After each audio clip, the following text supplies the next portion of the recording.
The state pension in the UK appears pretty bloody awful when compared to equivalents across the EU, but an expert has explained how this may not necessarily be the case. The Conservative Party is currently divided over the future of the pension triple lock, with many MPs urging Chancellor Rishi Sunak to make changes.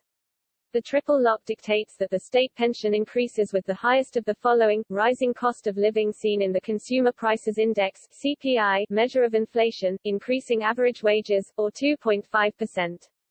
Due to the huge dip in average earnings as a result of the pandemic in 2019, the back end of the health crisis has now led to a sudden spike in employment and average earnings. This means the state pension could increase by 8%, but many feel this is unfair given the younger generation were hardest hit by the pandemic.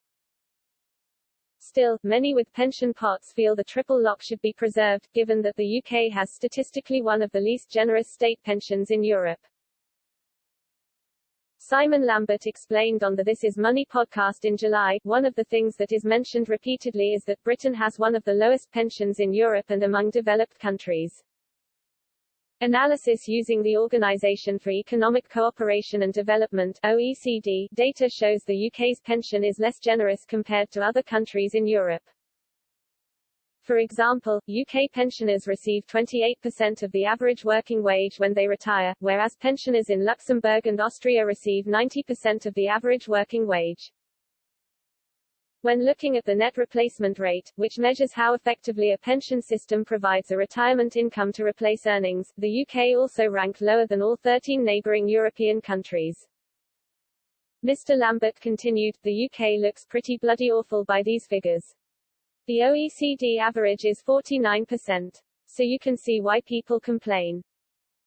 Some countries like Italy get 79%. There are problems with these figures though, because they only take into account the state pension. In quite a few of these countries, work pensions and state pensions are bundled into the same system. So ours looks really bad because some of the others include employment pensions. Once you take that into account, the UK actually goes above the OECD average.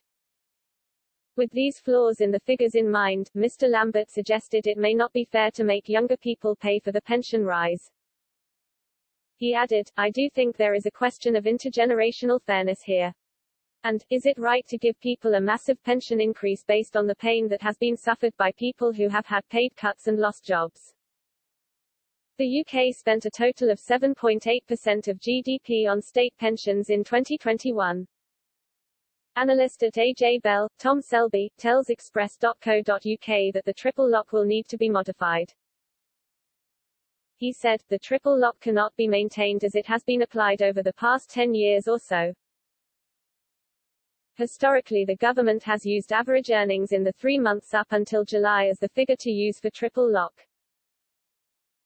Because of what's happened with the lockdowns and how that affected earnings last year and the subsequent bounce back this year, we are almost certainly going to see a big spike for that average earnings figure.